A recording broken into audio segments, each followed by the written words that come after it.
New Thought Media Network. We are a global broadcast network of positive music, media, and entertainment, inspiring humanity's evolution along the journey of enlightenment and creating a world of love, peace, empowerment, and prosperity for all. New Thought Media Network. Positively inspiring. What Would Louise Say? Join us every Tuesday at 10 a.m. Mountain Time. Hosted by Reverend Martine Bernard. Explore the wisdom of Louise Hay. Brought to you by New Thought Media Network. Dive into Louise's teachings. Experience healing and empowerment. Reverend Martine shares insights. Connect with a contemporary audience. Unlock your potential. Transform your life with love. Embrace positivity and healing. Join our vibrant community. Ready to join us? Let's spread love and wisdom together. Please like, share, and subscribe. Only on New Thought Media Network, positively inspiring.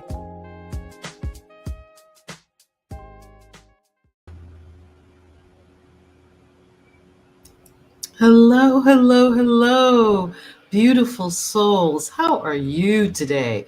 Happy holidays. Happy season of life, of light and life and joy and abundance and every good thing.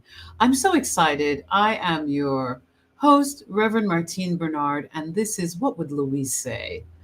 So this is a show where we explore the worldview, Louise Hay's worldview and its implications, its joys, its upliftment of so many of us.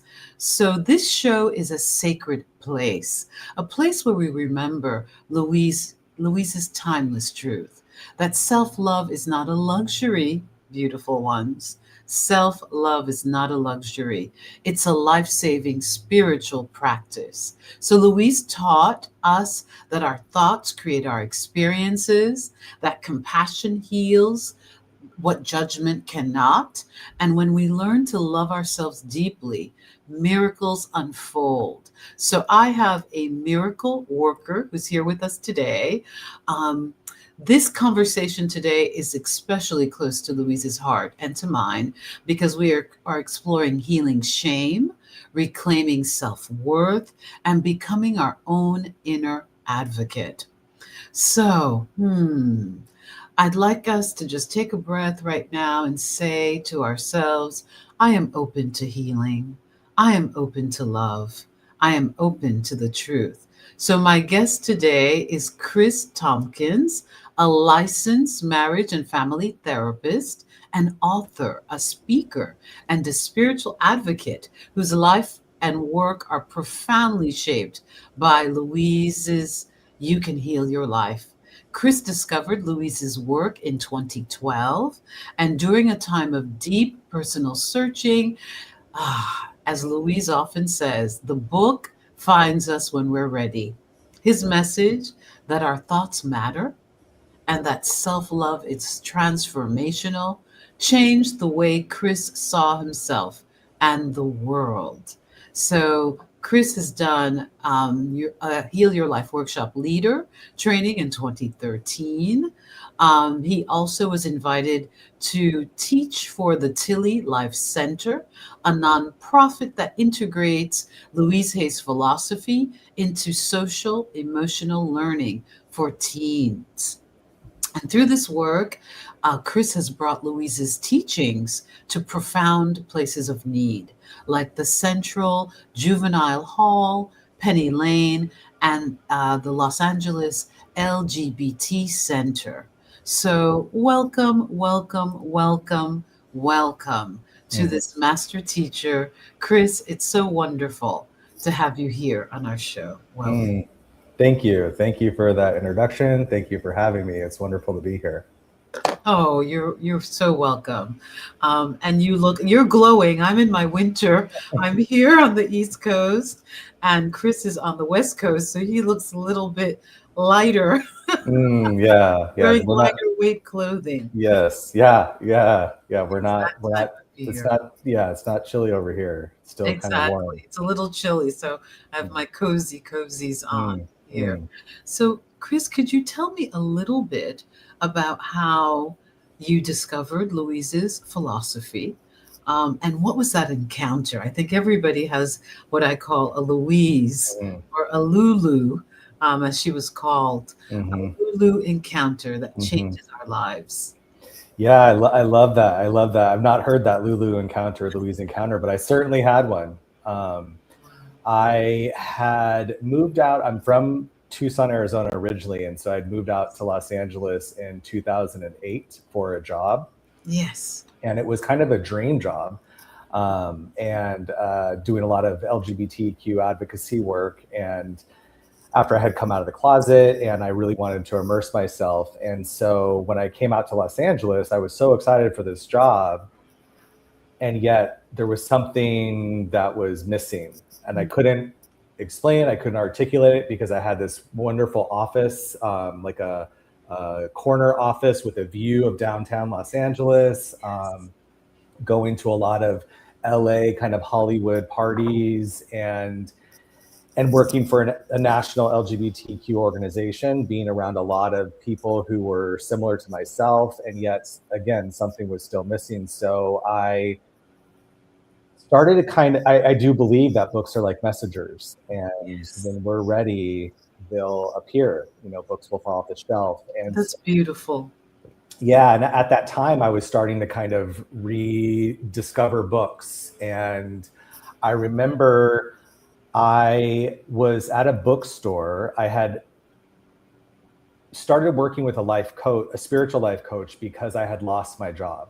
And drugs and alcohol are very much a part of my story. And so even though I had this wonderful, successful job, and I appeared very successful on the outside, inside I didn't love myself. I still had a lot of shame.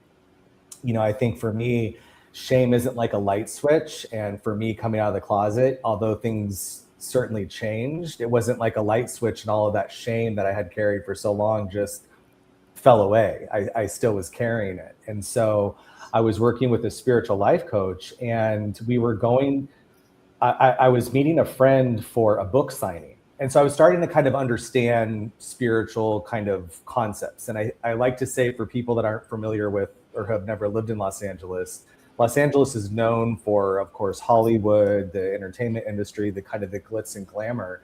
LA also has a really rich, wonderful spiritual life. And Yes. there are so many incredible teachers.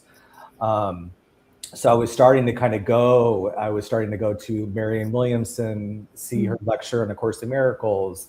Of course, Agape is here. And I, started to kind of go to discover New Thought. And so I remember I was at the Studio City Library, and I was browsing the books, and I like self-help. So I was in the self-help section, and I was browsing the bookshelves. And I remember there was this book that caught my attention, and I pulled it off the bookshelf, and I was waiting for my friend. We were going to go to a book signing. So I was by myself, and I pulled the book off the bookshelf, and it was this really worn, tattered book. But I remember it had a big heart, and it had a bunch of colors. So it looked visually, really appealing.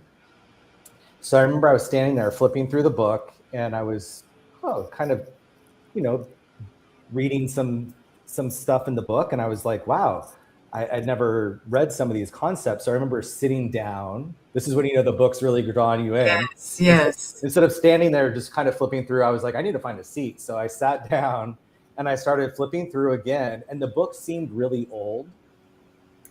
But yet I was reading stuff that felt current. And I remember I flipped toward the very back of the book. And the book, of course, is You Can Heal Your Life.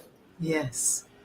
It was not a book for, of course, the people who are listening. It's not a book about being gay or LGBTQ, but I had happened to flip to the very back of the book, where there's a few pages where Louise Hay is talking about gay men specifically. Yes.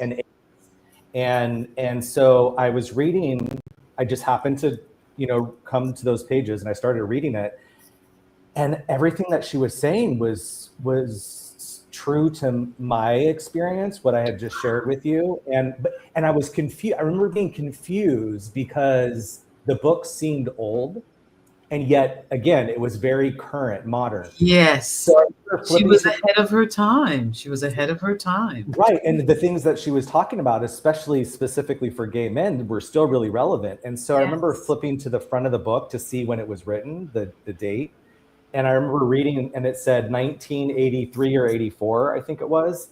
And I just had this, it was like this moment, this like aha kind of God shot moment where all the things that I had intuitively felt and had been experiencing in my own life were real and true. And so I was like, I remember having this moment of thinking, and I hadn't even read the full book yet, but I remember thinking, if I can get this information to young people at a young age, then it could prevent them from experiencing so much of what I had to go through and unlearn myself. So I checked the book out, of course, and I read the book, and I could go on and on, but I remember I used to purchase copies of the book, and I would carry them in my trunk, and I would give them to people. And so I gave copies of the book to, family members. I had just never heard before. I remember for the first time hearing the notion that our thoughts create our experience. Yes. I was like, what? I'd never heard that before. And I'm like, oh my gosh, if my thoughts create my experience, I need to pay attention to what it is that I'm thinking. Yes. Oh, yes. I can relate to that because I always talk about her, crazy girl, before Louise. Crazy girl.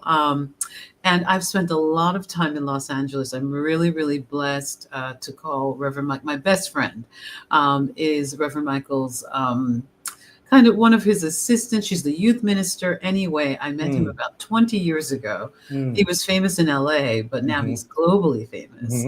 And consider him a mentor, and just Agape's amazing. Yeah, it is. It's an amazing community. But what I love about Reverend Michael's message is that has always included, and it might just be because he's also a man of color, it's always included communities that that are oftentimes marginalized by people's views, especially the LGBTQ community. So I just have to take this moment to congratulate you on this book. I adore the cover because as a kid I loved playing with chalk.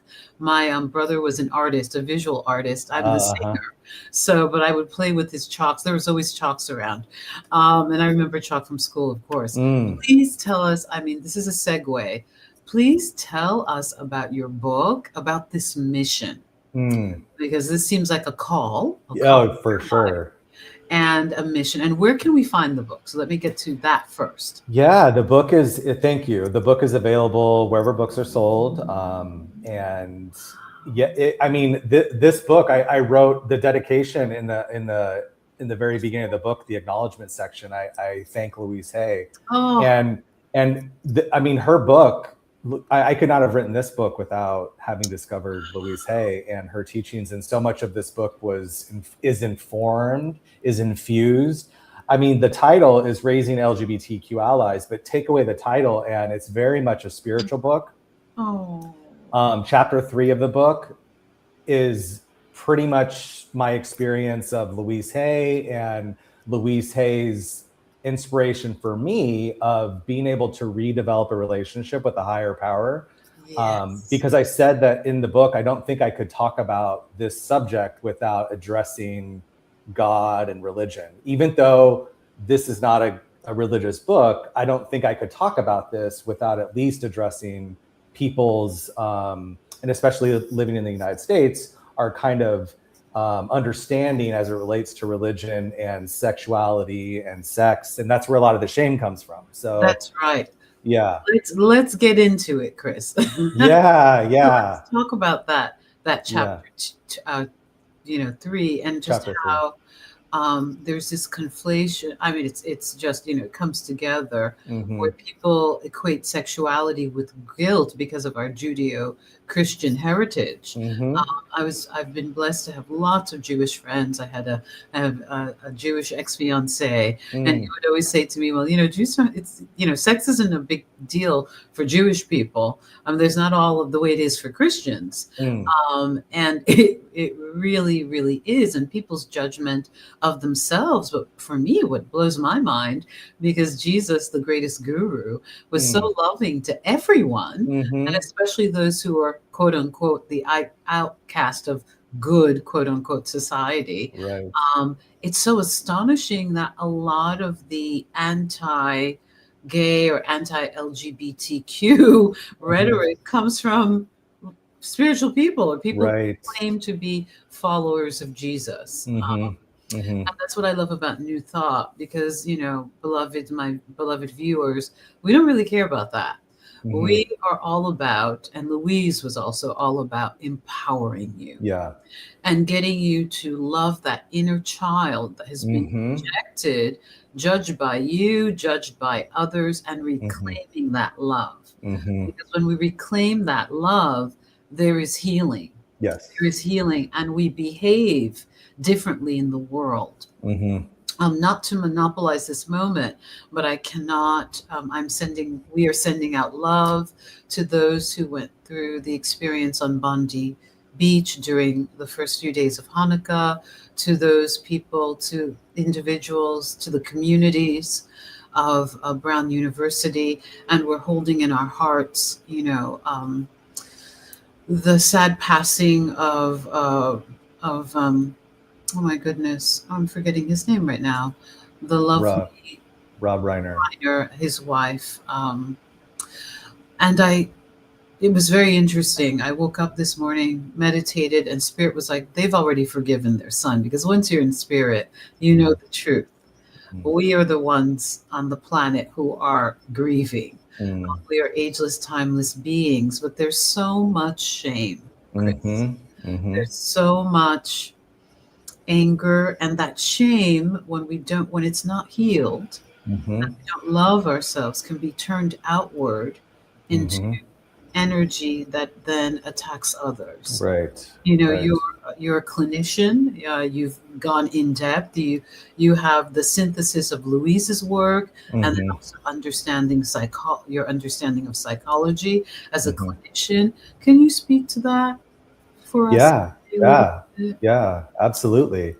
Yeah, I mean, I think for me, Louise Hay, I did Louise Hay, and I had that foundation prior to even becoming a clinician, because one of the things I've learned in the work that I do, and what's been so, for me, passionate about doing the work, is that we can only take others as far as we've gone ourselves. And so for me, really being able to come across Louise Hay's work was life-changing and life-saving for me in so many ways. I believe powerfully in healing generational trauma. And, when we heal 7 generations before us and 7 generations after. And so Louise Hay's book really opened my heart, my soul, my mind. And, one of the things that, kind of going back to chapter 3, I talk about, and this is what's so important for me of New Thought, is being able to have choice in our thinking and have choice in what it is that we believe. Because most of us are born into a family and into a society and into a culture, into a community, into a city, and we just are learning, and we just take on all of these beliefs and we believe them because that's kind of what we know. And so Louise Hay's book really was the first time that I was able to start to question my beliefs. Why do I believe that? And so that helped me redevelop a relationship with a God that was loving and supportive, and not this kind of archetype of an older man sitting on a cloud in the sky that I used to really fear. I genuinely grew up in a family that I believed that I could go to hell, and that hell was a place. Yes. So I lived my life to try and be the best, good person that I was. Placate that God. Yeah, placate that God. But that's not an authentic relationship. That's not a genuine connection for me. Yes. And so, Louise Hay's book was sort of like a guide for me to help me redevelop a relationship, which to me is a foundation of my life, is my spirituality, my spiritual practice, my connection with a higher power. Yeah. And I think that to me is fundamental in the work I do as a clinician. Yes. Because I say this to my clients all the time, we could sit here and we could talk and do talk therapy, and that's certainly effective.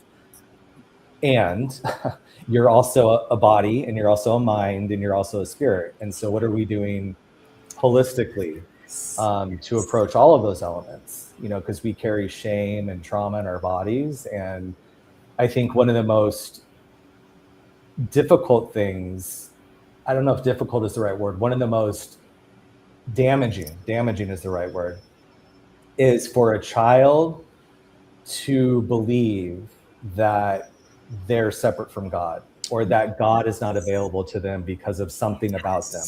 Yes. Because that is the first introduction to shame. And I think that's why I'm so passionate about serving specifically gay men and the LGBTQ community. And Louise Hay's work, for me, Louise Hay is part of LGBTQ history. I mean, West Hollywood, California. I live in West Hollywood, California. West Hollywood Park Community Center. That's where the West Hollywood Library is. That's where I wrote so much of my book, was written at the West Hollywood Library. They just did it. There's a monument now, an AIDS monument that they just opened, I think maybe a week or two ago. But that's where Louise Hay used to have her hay rides. Oh. And so her work is foundational to, I mean, I have some clients that used to go to the hay rides. Yeah. That are longtime survivors of HIV and AIDS. And so, so for me as a gay man, her work is part, here I was, this LGBTQ, moving out to LA and, doing all of this LGBTQ advocacy, and discovering Louise Hay. I'm like, oh my gosh, well, she's a part of LGBTQ history. For me, at least, because so much of her teaching. All of us. Yeah. And Reverend Dr. David Alt, I had him on a few months ago. Oh, yeah. Okay. Yes, he used to sing with the. Oh my gosh. Pieces, and credits going to ministerial school, discovering the signs of mind through Lulu. Okay. Mother Lulu. Yes, Lulu. Wow. Auntie Lulu, and her nickname for a lot of the guys back then. And thank goodness she had such courage, because I remember being a preteen. I was born in Haiti, so I come from a very, very warm Caribbean culture. You're always hugging and kissing people. And my mother is just such a mystical Catholic and just loves the whole world and loves Jesus. So I just remember thinking then, I think I had to be 12 or something like that. And I thought, and they were saying, you can't touch people or kiss people because of this AIDS thing. So, I wasn't permitted to watch the news, but it's in the, it's in the world. So you hear it as a kid. And I remember thinking, oh, well, I'm going to die because I'm not going to stop hugging and kissing my friends and family. I was 12. So when you're an outlier, I remember thinking, oh, well, because I'm not going to stop touching people. That's abnormal. I remember thinking that's unnatural. We have to care for each other. Thank you so much for, Dr. Patricia is streaming. Thank you, Dr. Patricia. Thank you for watching. And so it's incredible how she had the courage to publicly stand up and support a community that was being vilified, vilified throughout all of media, and you can't touch people and be careful and fear. There was so much fear.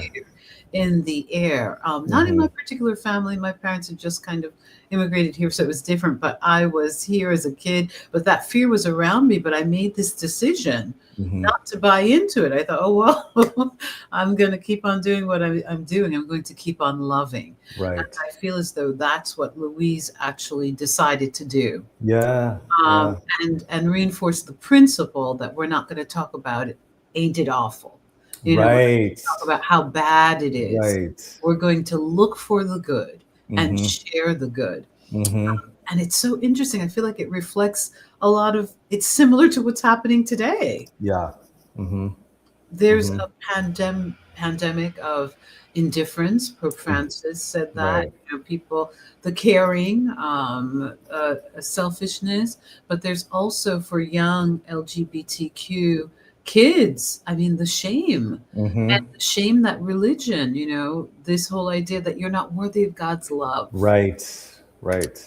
Yeah. Oh, Yeah. Well, mess that, you up. and that, I mean, that starts out a child with conditions, you know, love is conditional, and it sort of sets the tone for how they give and receive love, their feelings of self-worth, and the whole inner landscape of their lives. And that's why for me, I really, as much as I was so passionate about sharing Louise Hay's work, and I did the Louise Hay, the teacher training in San Diego, and met Dr. Patricia, and it was such a healing, powerful experience for me. And I was like, how can I get this information to young people?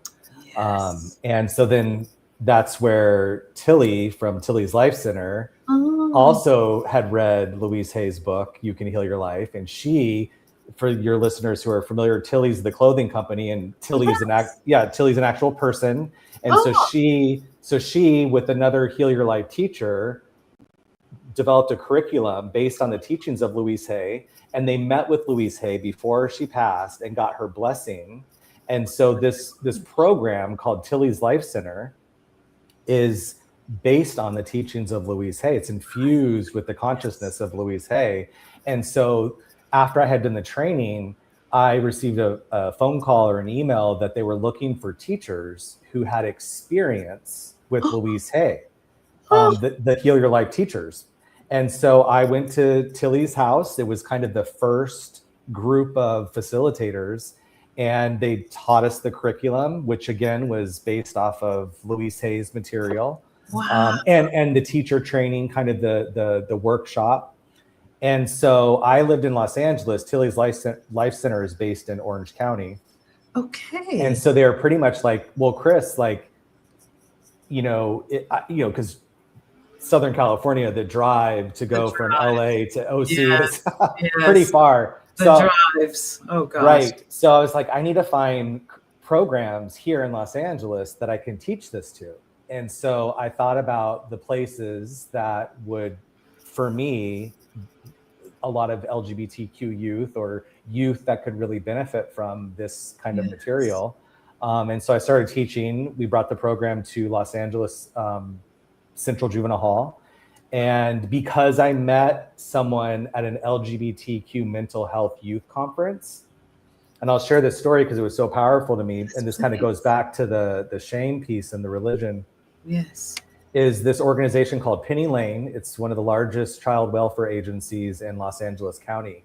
And so once a year, they do the EDGY conference, which the EDGY conference is an LGBTQ specific conference, one day, where clinicians, mental health professionals, anyone who works with youth can go to this conference and get information and then bring that back to their organizations. And so I was at this conference and I was at a workshop, and there was a gentleman sitting next to me. I remember I sat down, he was sitting next to me because before the workshop started, he stood up, and I remember feeling like, oh gosh, what is he saying? Because he seemed really like charged with what he was about to share, but he said, hi, my name, introduced himself. He said, I work at LA Central Juvenile Hall, and I came to this conference because I need your help. He said, I work in Central Juvenile Hall, and there's a care division where they put, if a youth is arrested and they find out that they're LGBTQ, they'll put them in this part of the juvenile hall. It's separate. And, because they don't want them to be bullied or abused or, Yes. And so once a month, they had a Catholic priest that would come and visit the youth. And he shared this story in front of the group. And he said, upon learning that one of the youth was transgender, he walked up to her and placed her hand on her heart and said, "May God be with you. You need an exorcism." And so I'm he sorry, said, that just, oh my goodness. yeah. So he was basically asking for support to help the youth. And I approached him after the workshop and I said, "Hi," introduced myself. I said, "How can I help? How can I get involved?"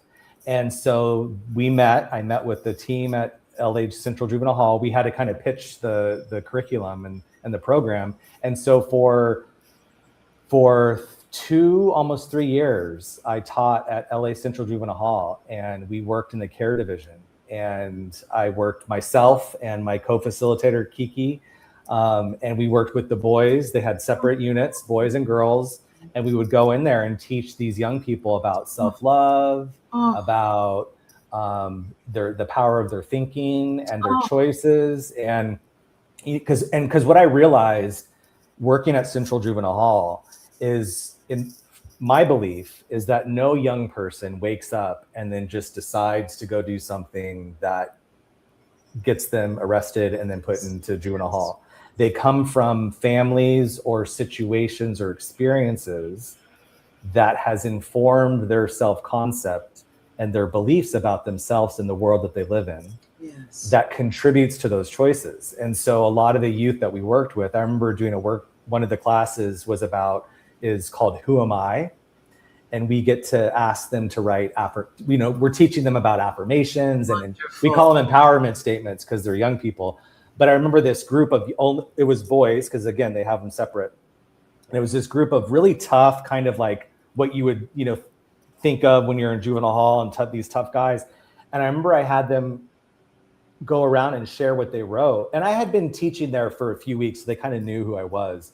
But I remember these really tough exterior guys were sharing things like, "I don't like my body. I feel, really insecure," or like just really things that you would never think of. And it was that shame. It was that shame piece that we carry inside of ourselves. Yes. And so the healing is to be able to say out loud, that these things that I feel really shameful about, and that I'm able to release that energy and then replace them with, the positive things that I'm learning about myself.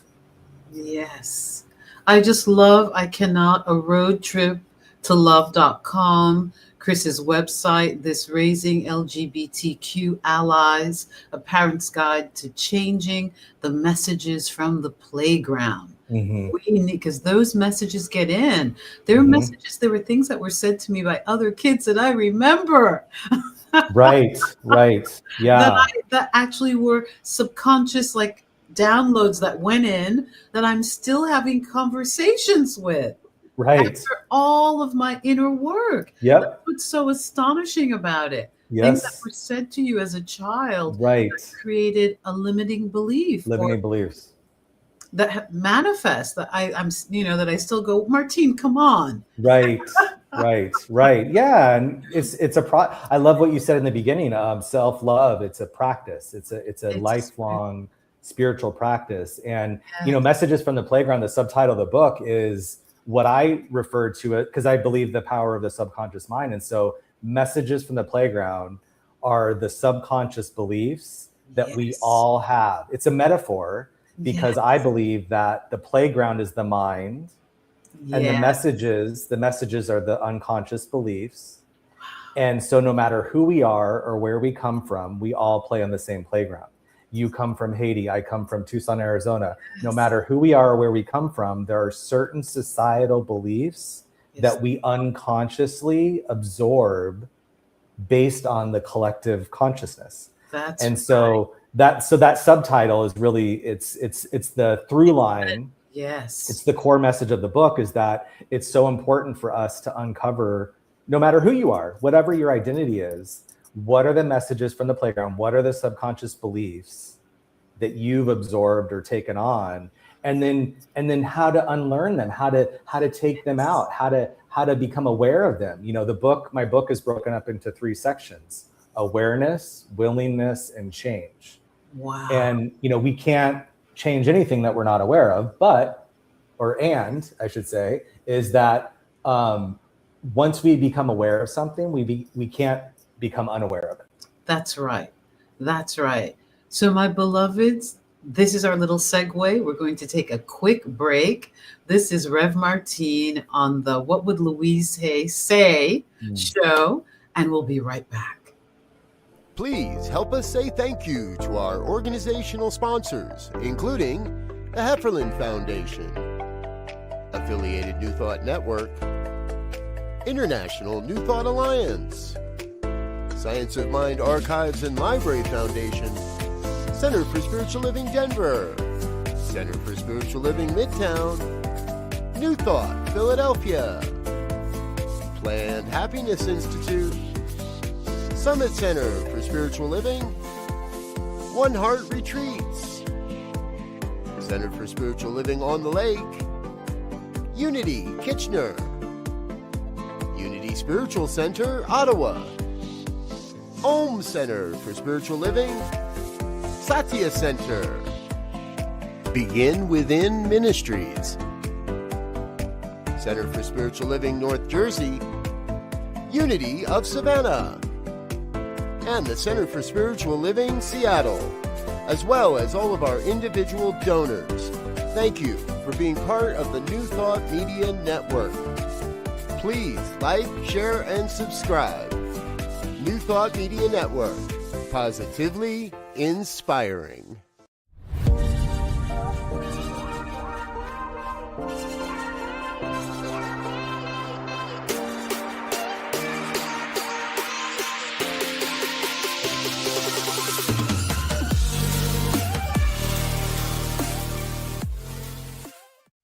What Would Louise Say? Join us every Tuesday at 10 a.m. Mountain Time. Hosted by Reverend Martine Bernard. Explore the wisdom of Louise Hay. Brought to you by New Thought Media Network. Dive into Louise's teachings. Experience healing and empowerment. Reverend Martine shares insights. Connect with a contemporary audience. Unlock your potential. Transform your life with love. Embrace positivity and healing.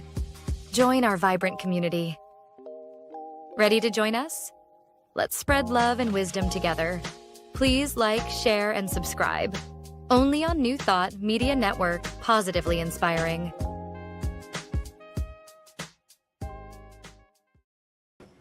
Hello, hello, beautiful people, beautiful ones. We are back with my wonderful guest and clinician and Heal Your Life passionate embodier of this philosophy, Chris Tompkins. And Chris, we were talking about your incredible book. Oh, I love the cover. And I really, my beloveds, if you want to gift, this is the season of giving. And of course, we're asking you to give to the New Thought Media Network, but also purchase this book. I'm feeling as though I definitely will, because it's also metaphysical. It's spiritual. There are so much of it is applicable to all of us. Chris and I were talking about shame and self-love. And Chris, there is a terminology that you use called inner advocacy. Could you talk about that? Because we're always hearing the message, advocate for yourself in the world, through activism, but what is inner advocacy? Yes, thank you so much. I love that you asked that question. It's funny because when I had to submit my bio, when I first, received the publishing contract and the book was, being finalized, they asked me to send the bio for the back of the cover, like what it's going to say on the back. And I said, I'm an inner advocate. And I remember my editor was like, we don't want to use that. That's confused. That we don't know what that means. Let's get spiritual. I know what that exactly. Yeah. Because they're not a spiritual publisher. They're business. They're all about exactly. But inner advocacy for me, and what's so interesting and beautiful is that, the Louise Hay, I have a picture of her on my desk that I received. It's one of the photos that they, Patricia and Rick, they give you when you complete the training. You get a photo of Louise Hay that's signed by her. Yes. And I have it on my desk. So she's looking at me, and I checked in with her and turned this over before, but excuse me. I share that because I feel like she's guided me my whole path. And, I truly, the work that I do today is so much because of her. And before I wrote my book, the inspiration of my book came from, I was giving a workshop at the Equality Arizona Justice Conference. This was back in 2015, so almost 10 years ago.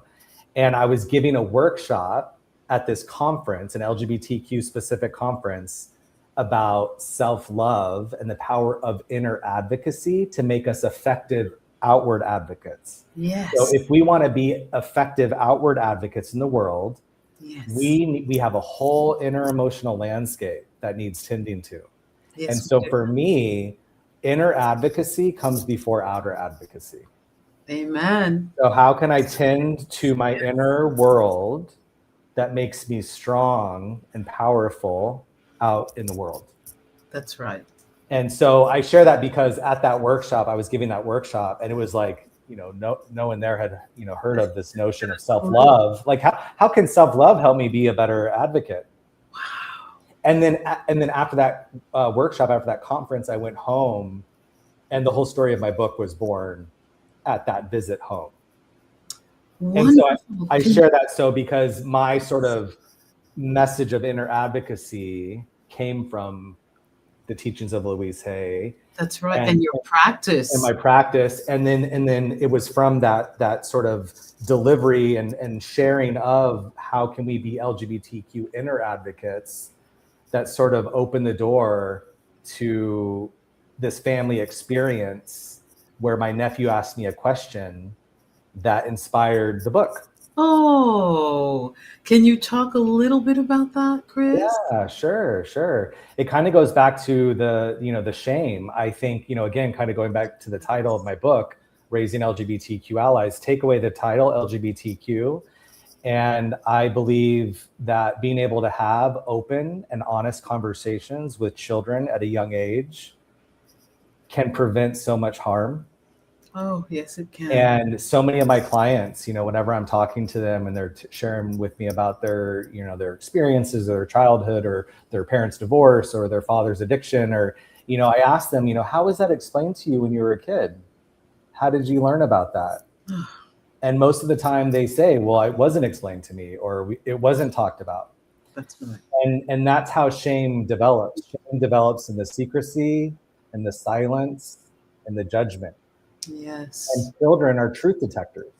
They're intuitive. They're so intelligent, and they absorb everything. They're like sponges.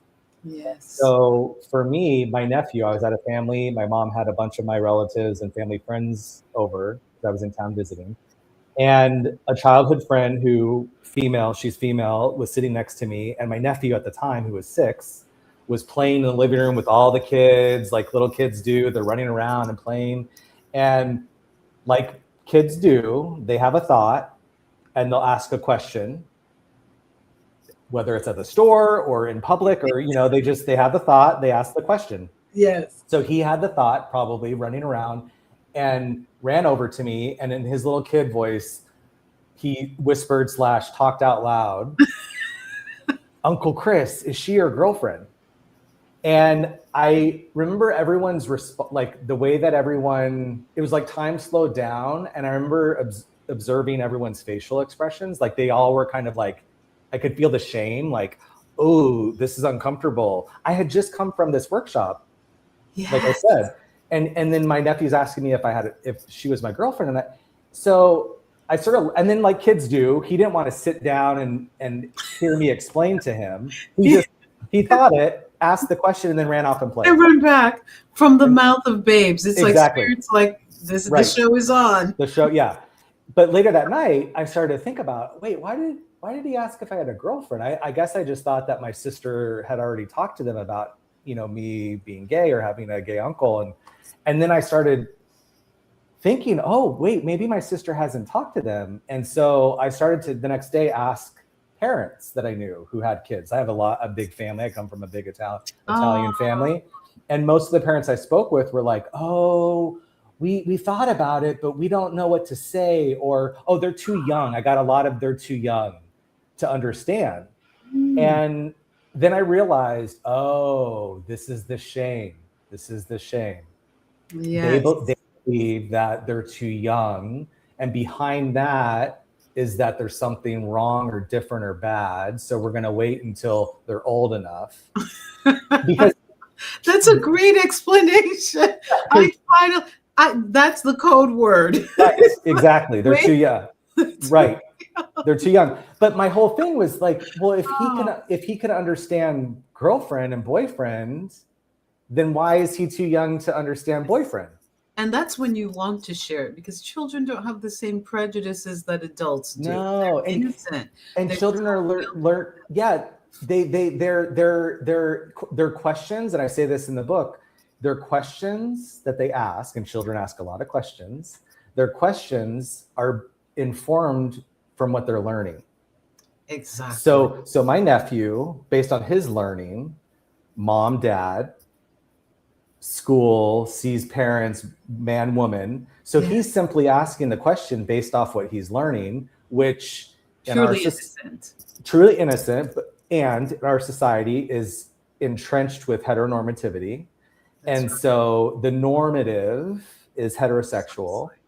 And I often say with my clients working with members of the LGBTQ community, specifically gay men, is that heteronormativity, it's like humidity for someone who's gay.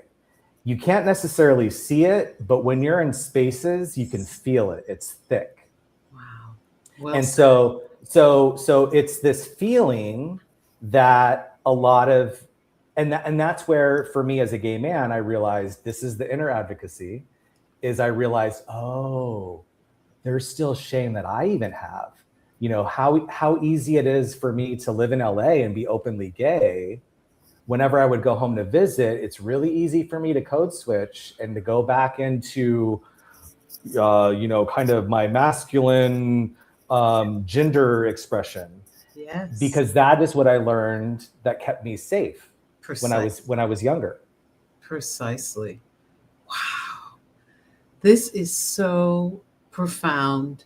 Chris, I am so grateful for your inner advocacy work with your clients, because one thing that we know from Louise's work, and thank you, Spirit, for the innovation in psychology, is that if we don't do that inner work, our quote unquote outside lives will be in shambles. And it's so important. We had your website up. Could you tell us a little bit about what you do as a clinician, the types of clients? Do you have any kind of workshops coming up? Your book? Please let us know where we can find you. And then we have our 3 questions. Yes, thank you. Yeah, I primarily work with adult gay men, individuals and couples. And I really believe that, like I mentioned earlier, we can only take others as far as we've gone ourselves. And I think a lot of healers, people who listen to your show, Louise Hay, yourself, the notion, the archetype of the wounded healer, it's the things that were difficult in our lives that we worked through, that we want to share that transformation with others. Yes. And so for me as a gay man, the things that I had to learn and unlearn, I'm so passionate about wanting to share that. That's what led me to be a teacher and to work with young people. And so I work primarily with adult gay men, individuals and couples. My book, Raising LGBTQ Allies, that was so much of that book was wanting to prevent the things that I see with my clients. And so now that I've been working as a clinician individually with clients and no longer am I teaching, I'm now working on my second book, which is specifically to help gay men heal and learn how to love themselves from the inside out. Oh, this is so beautiful. I mean, this is like, I really see this as taking Louise's legacy and forwarding it. Absolutely. We've had a life-changing inspiration. The book was the messenger for us in our individual lives. And then we take it into the particular areas and go deeper She gave us the universal umbrella, you could Right. say, of the teaching, and now we're individualizing it. And I just think that's so profound Mm, and wonderful, mm, especially right now where being different mm-hmm. is being can seem like it's being vilified, but we also know we create our reality, and our declaration is that all is well, everything Right. is working out for our highest good, and Right. that we are safe. It's so Right. important, beloved ones tuning in, to say that affirmation with Right. everything, Right. because the nervous system can get very agitated, Yes. and very unbalanced and out of equilibrium because of what we can be taking in. Right. And Louise would say, all is well. All is well. All is All is well. well. So, Yes. Chris, what are your 3 tips for navigating the holiday season, this time on planet Earth, as a master teacher and clinician? Yeah. 3 tips. Yeah. Kind of similar in line with what you just said. All is well is for me 3 tips that I could help or offer anyone. It's come up with, some type of mantra, some type of affirmation that you can say to yourself, that you can use. All is well, the serenity prayer, just something that you can say to yourself internally when you're with your family or you're out in public and there's just a lot going on. The world is, there's a lot that's happening. And so something that you can say to yourself that just sort of grounds you and reminds you. So an affirmation, all is well, I am safe. I have, this card, all is well, everything is working out for my highest good. Out of this situation, only good will come, and I am safe. And I am safe. Yeah, so something that you can remember. The next thing is to be kind to yourself, to be patient with yourself. Just to, I invite clients, to put their hands on their heart and just kind of, how would a best friend, how would you reply to your best friend if they were going through this situation? Yes. How would you reply to if your best friend told you they have a busy weekend, a lot of family, and, what would you offer them? And then offer that to yourself. Yes. And then the third thing is, I think, just to practice the self-love, to remember to love yourself through all of it. Love yourself through all of it, and breathe. And breathe. Breathe. So it came up in my consciousness. We're all doing that shallow breathing. Everybody's stressed. People are running through. My sister flew back home, came from a pre-Christmas visit, and the flight was delayed 3 times. Breathe. Breathe. Yeah. Thank you for that. That's a good one. Well, Chris, it's been an incredible pleasure having you on. I cannot thank you enough for allowing your book to be channeled through you, because that's a legacy that you're leaving for all of us. Thank you. And for your work that you're doing to heal, to help LGBTQ folks and everyone heal of shame, because my beloveds, the shame thing is not just for one group or another. It's in the mind, in the collective consciousness of humanity. And it's so important to bring it up to the light, to be here. Right. Love that little child. Give yourself a hug. Yeah, hug. Right. Give yourself a hug. Yeah. Time. Yeah. Knowing that all is well. So thank you, Chris. Thank you. Such a pleasure. Happy holidays. And thank you for your service to humanity in your own little slice, in your little, neighborhood of life. Yeah, right. So I thank you for your spiritual, mastery and the love in your heart that you're allowing to flow through to so many of us. It's been a joy. My beloveds, I'm Rev Martine Bernard, and this is What Would Louise Say on the New Thought Media Network.